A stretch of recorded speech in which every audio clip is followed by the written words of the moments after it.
तलीमी इदारे में तलिबा के साथ मुबैना ज्यादती का मामला, उस हवाले से आज बड़ी कुछ अहम डेवलपमेंट्स हैं। पिछले जो 24 घंटे गुजरे हैं उसमें बड़ी कुछ अहम डेवलपमेंट्स हुई हैं। सिक्योरिटी गार्ड जिस पे इस मुबैना ज्यादती का इल्ज़ाम लगा, उसके हवाले से कुछ खबरें सामने आई हैं। उसके अलावा ये जो प्रोटेस्ट चल रहे हैं, उस हवाले से लाहौर के एक थाने में एक और मुकदमा दर्ज हो गया है। एफआईए ने एक लिस्ट बाकायदा तौर पर बनाई है कल की प्रेस कॉन्फ्रेंस के बाद। उसमें कुछ लोगों को शॉर्ट लिस्ट किया गया और उन लोगों की जो लिस्ट बनी है उन पे बाकायदा तौर पे अब मुकदमा दर्ज हो गए हैं। और आज भी जो तलबा थे वो एहतजाज उनका जारी रहा। ये इस हवाले से जो भी तमाम तर डिटेल्स हैं आज इस व्लॉग में आपके सामने रखते हैं। आज जो एहतजाज था, जो प्रोटेस्ट था, वो लाहौर से निकल के मुख्तलिफ शहरों तक पहुंच गया। और इस हवाले से बताया जा रहा है कि फैसलाबाद, गुजरात और बिलखसूस आज रावलपिंडी में जो एक कैंपस था उसको उसके दरवाजे शीशे तोड़े गए, उसको तोड़फोड़ का निशाना बनाया गया। और वहाँ पे बाकायदा तौर पे जो है जब वो पुलिस पहुँचती है तो वो बाकायदा तौर पे शेलिंग गन्स भी लेके आती है। फिर वहाँ पे जो प्रोटेस्ट हो रहा था उसको कंट्रोल करने के लिए वहाँ पे शेलिंग गन्स भी फायर की जाती हैं। और जो वहाँ के पुलिस जिम्मेदारान हैं वो बता रहे हैं कि 150 से लेके 250 स्टूडेंट तक को गिरफ्तार भी किया गया जो वहाँ पे बहुत ज़्यादा वायलेंट थे या जो बहुत ज़्यादा वहाँ पे तोड़ फोड़ कर रहे थे। और इस हवाले से अब आपको हमने वो चंद रोज़ पहले दिखाया था, जो कैंपस 10 है वहाँ पे जाके दिखाया था कि जब स्टूडेंट्स आए वो स्टूडेंट्स क्या बात कर रहे थे। और जो कैंपस 10 का हाल हुआ था हमने वो आपको मनाजिर भी दिखाए थे। फिर उसके बाद कल लाल पुल पे जो कैंपस था उसको भी शीशे तोड़े गए, उसको भी तोड़फोड़ का निशाना बनाया गया। और उसके बाद फैसलाबाद में, गुजरात में भी एहतजाज हुए। और गुजरात में जो प्रोटेस्ट हुआ उसके हवाले से बताया जा रहा है कि कुछ लोग क्लेम कर रहे हैं कि वहां पे एक सिक्योरिटी गार्ड जो है वो इस एहतजाज के बायस शायद उसका कोई नुकसान भी हो गया। तो बहरहाल ये भी मामला हैं। रावलपिंडी में आज ये मामला हुए, प्रोटेस्ट जो है वो कंटिन्यूसली चल रहा है। और उस पर पाकिस्तान तहरीक इंसाफ ने कल मुल्क भर में एहतजाज की कॉल दे दी है। उसके बायस जो इस्लामाबाद रावलपिंडी के तमाम तलीमी जो इदारे हैं उनको नोटिफिकेशन जारी किया गया कि कल वहाँ पे तमाम तलीमी इदारों में छुट्टी है। और पंजाब भर में अगले 2 दिन दफ़ा 144 का नफाज कर दिया गया है। अब वल्लाहु आलम कल क्या मामला होंगे। पाकिस्तान तहरीक इंसाफ ने जो मुमकिना आईनी तरमीम है उसके हवाले से एहतजाज की कॉल दी है। स्टूडेंट जो है पिछले 3-4 दिन से पहले वो लाहौर में अपने प्रोटेस्ट रिकॉर्ड करवा रहे थे, फिर लाहौर से निकले मुख्तलिफ शहरों तक पहुंचे, फिर आज सारा दिन रावलपिंडी में जो मामला रहे, फिर वहाँ पे शेलिंग भी हुई, जो भी मामला थे। अब वल्लाहु आलम कल स्टूडेंट्स एहतजाज करते हैं नहीं करते, या स्टूडेंट्स की जो एक वो चल रही है पिछले 3-4 दिन से हम देख रहे हैं, कल स्टूडेंट्स सड़कों पे होते हैं नहीं होते, या पाकिस्तान तहरीक इंसाफ ने जो कॉल दी है वो क्या मामला होते हैं।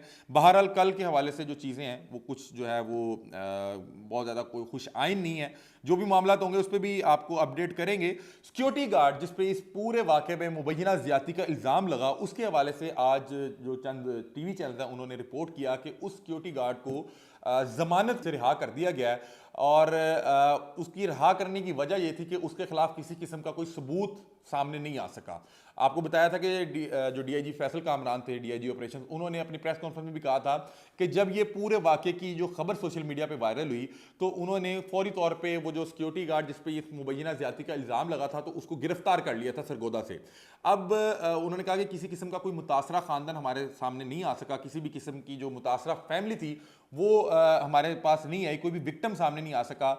तो विक्टिम नहीं है तो किस पे क्या एफआईआर लिखें कि जिस भी शख्स पे इल्ज़ाम लग रहा है उसने किसके साथ ज्यादती की, मतलब कि कोई मुतासरा खानदान सामने ही नहीं आया। और कल फिर जब इस पे मरियम नवाज ने जो वज़ीर आला पंजाब हैं उन्होंने प्रेस कॉन्फ्रेंस की तो उन्होंने भी उसमें कहा कि जो कमेटी बनाई गई थी उसमें जो चीज़ें जो उन्होंने इन्वेस्टिगेट किया उसमें किसी भी किस्म का कोई ऐसा सबूत सामने आया ही नहीं, कोई विक्टिम की फैमिली सामने नहीं आई, कोई मुतासरा खानदान सामने नहीं आया। कि उन्होंने कहा कि किसी कोई ऐसा एविडेंस सामने आया नहीं जिससे पता लगे कि ये वाकया हुआ है। तो उन्होंने कहा कि ये वाकया सिरे से मौजूद ही नहीं था।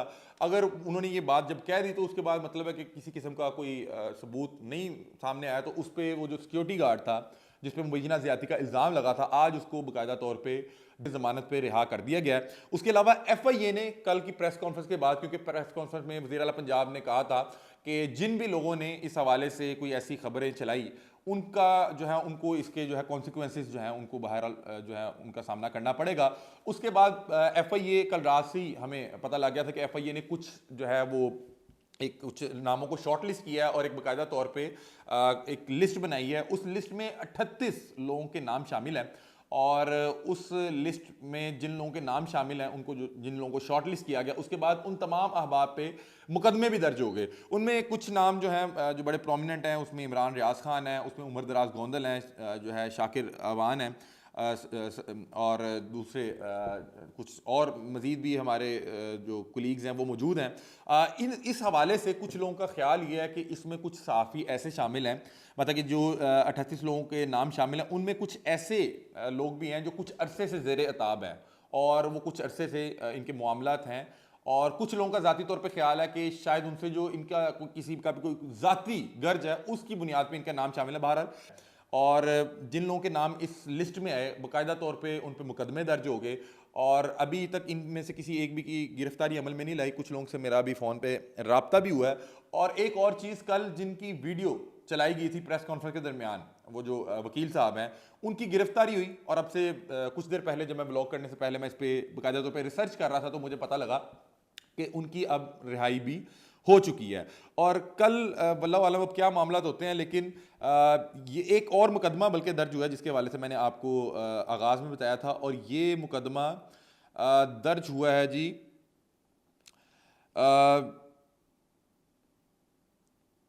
ये मुकदमा दर्ज हुआ है हरबंसपुरा में सब इंस्पेक्टर उस्मान अकबर की मुद्दत में, जिसमें पुलिस ने 200 से 250 नामालूम शरपसंदों के खिलाफ मुकदमा दर्ज किया है।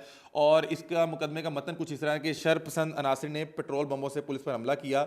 शरपसंद अनासर ने पेट्रोल बम पुलिस स्टेशन की पार्किंग में फेंके लाहौर, जिसके नतीजे में 6 मुलाजमी की मोटरसाइकिल जली। अब ये वो जो प्रोटेस्ट हुए उसके हवाले से मुकदमा भी बाकायदा तौर पे दर्ज हो रहे हैं। वल्लाह आलम अब कल क्या मामलात होते हैं, मैं इस हवाले से आगाज़ से जब से रिपोर्ट कर रहा हूँ, मैं आपको तब से बड़ी जिम्मेदारी के साथ बता रहा हूँ, जितने भी लोग प्रोटेस्ट कर रहे हैं या जितने भी पुलिस हुकाम हैं जो इस केस पे काम कर रहे हैं, मुझ समेत किसी भी सहाफ़ी किसी भी शख्स को उस फैमिली का नहीं पता। अगर ये वाकया हुआ भी है तो अभी तक किसी किस्म का कोई मुतासरा ख़ानदान ना सामने आया ना कोई उसको जानता है।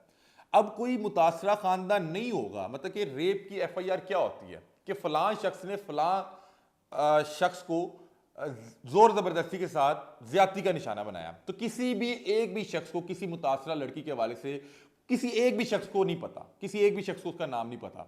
सोशल मीडिया पे भी आपने देखा मुख्तलिफ नाम चल रहे हैं कि जस्टिस फॉर फलां, जस्टिस फॉर फलां, मतलब कि जिसको जो समझ आ रही है। और जो वीडियोस भी चल रही हैं उनमें जो बच्चे मतलब कि प्रोटेस्ट करने आए और प्रोटेस्ट के दौरान जब वो जख्मी हुए और फिर उनको फर्स्ट एड के लिए हॉस्पिटल ले जाया गया, वहाँ पे उनके कुछ दोस्त साहब ने वीडियोस बनाई। और वो वीडियोस बनाने का मकसद ये था कि वो ये चाह रहे थे कि वो लोगों को दिखाएं कि आज दौरान एहतजाज हमारे साथ क्या हुआ। अब किसी भी शख्स ने उस वीडियो को उठाया, उसके ऊपर कोई भी कैप्शन लिख दी और वो खबर उस तरह से वायरल होगी। मतलब कि आपको बता रहा हूँ, किसी एक भी शख्स को जो प्रोटेस्ट कर रहा है या जो पुलिस हुकाम है उसको उस मतलब कि मुतासरा लड़की का पता ही नहीं है। मतलब कि अगर ये वाकया हुआ भी है तो किसी को उसका लड़की का पता नहीं है। बहरहाल जो पुलिस हुकाम है, जो टीम्स बनी, जो कमेटियां बनी, उन्होंने कहा कि किसी किस्म का कोई तमाम इन्वेस्टिगेशन के बावजूद भी किसी किस्म का कोई सबूत को सामने नहीं आया। कोई भी शख्स, कोई ऐसा एविडेंस मौजूद ही नहीं है जो इस बात की तस्दीक करे कि इस तरह का कोई वाकया हुआ भी है। बहरहाल स्टूडेंट्स मानने को तैयार नहीं है और उसके बावजूद कल प्रेस कॉन्फ्रेंस के बावजूद, वो बड़ी एक तफसीली प्रेस कॉन्फ्रेंस थी, लोग ने उसको उसके बावजूद आज तमाम दिन जो है एहतजाज होते रहे, बल्कि लाहौर में भी, माल रोड पे भी कुछ देर के लिए निकले। मैंने आपको बार बार अपने ब्लॉग्स में कह रहा हूं कि अगर इस तरह का कोई अफसोसनाक वाकया हुआ है तो इसमें कोई शक ही नहीं है कि हम उस बच्ची की आवाज बनेंगे, उसके साथ जाके खड़े होंगे। लेकिन अगर कोई मुतासरा खानदान है ही नहीं, कोई सामने ही नहीं आ रहा, और मैं आपको बार बार एक बात बताता हूं कि आप इसको इस एंगल से देखें कि कोई भी स्टूडेंट होता है, उसके 40-50 जो है उसके क्लास फेलोज होते हैं, फिर उसके फ्रेंड्स होते हैं, फिर उसके कॉलेज फेलोज होते हैं, फिर अगर कोई ऐसा मामला हो तो उसके फिर बहुत से ऐनी शाहिदीन होते हैं। अगर कोई एम्बुलेंस आती तो फिर उसको लोग देखते, मतलब कि लोग देखते उसको आते हुए जाते हुए, फिर अगर हॉस्पिटल ले जाया जाता तो वहां पे कोई नर्सिंग स्टाफ होता, कोई एक शख्स तो सामने आ जाता ना अगर ये वाकया हुआ है। तो बहरहाल अभी तक कोई एक भी शख्स जिसने आके बताया हो कि जी मेरा उससे कोई डायरेक्टली रब्ता है या मैं जानता हूं, कोई भी नहीं है। जितने भी लोग हैं वो ऐसे आपको बताएंगे कि जी मेरे कजन की आगे दोस्त की बहन की आगे कोई रिश्तेदार थी, वो उसने देखा था। मतलब किसी को नहीं पता, सब जो है जो सुन रहे हैं वो सुनाई जा रहे हैं। और मुझसे आज सैकड़ों लोगों ने, मैं जहां जा रहा हूं मुझसे लोग मिलकर पूछ रहे हैं कि भाई क्या मामला था, इस पे क्या मामला था। हर शख्स, हर दूसरा शख्स, हम आज जो है बहुत से साफी दोस्त इकट्ठे हुए थे, वहां पे भी हर साफी एक दूसरे से पूछा कि भाई की फाइंडिंग ने की लब्बा है। तो मैंने, जितने भी लोग मुझसे पूछते हैं, तो मैंने उन्हें बताया कि मुझ समेत किसी एक भी शख्स को किसी किस्म की कोई अभी तक मुतासरा खानदान या लड़की के हवाले से कोई एविडेंस या कोई डिटेल नहीं पता लग सी, कोई सामने आया ही नहीं। इवन के प्रोटेस्टर को भी नहीं पता। हर जो प्रोटेस्टर वो एक नया नाम लेगा और वो एक नई जो है बात आपसे बताएगा। बहरहाल ये तमाम तर मामला थे, इस हवाले से जो डेवलपमेंट्स थी हमने आपके सामने मुकदमा रखा, उस सिक्योरिटी गार्ड के हवाले से बताया कि सबूत की अदम मौजूदगी में उसको आज बाकायदा तौर पर ज़मानत पर रिहा कर दिया गया। जो प्रोटेस्ट और एहतजाज का सिलसिला था वो अभी तक जारी है और वो अब लाहौर से निकल के मुख्तलिफ शहरों इवन के पिंडी तक पहुँच गया है। कल पाकिस्तान तहरीक इंसाफ ने भी मुल्क गिर एहतजाज की कॉल दिया, वल्लाह आलम अब क्या बनता है, क्योंकि अगर तो जिस तरह आज भी एहतजाज हुआ, कल भी स्टूडेंट्स निकलते हैं और उधर से पाकिस्तान तहरीक इंसाफ के लोग भी निकलते हैं, तो पता नहीं स्टूडेंट्स को पाकिस्तान तहरीक इंसाफ का समझा जाएगा या तहरीक इंसाफ को पाकिस्तान स्टूडेंट समझा जाएगा, क्या मामला हैं। बहरहाल जब कल प्रेस कॉन्फ्रेंस मरीम नवाज साहिबा की जानिब से की गई, उसमें उन्होंने बाकायदा तौर पर तहरीक इंसाफ को टारगेट किया और उन्होंने कहा कि इनको सियासी तौर पे इस्तेमाल किया जा रहा है। ये तमाम तर डिटेल्स अपडेट्स थी जो हम तक पहुंची और ये डेवलपमेंट्स थी। इसमें मजीद जो डेवलपमेंट होंगी वो भी आपके साथ शेयर करेंगे। अपनी राय से हमें आगाह कीजिएगा। तब तक के लिए अपने मेज़बान अली हमजा को दीजिए इजाज़त। अल्लाह हाफ़िज़।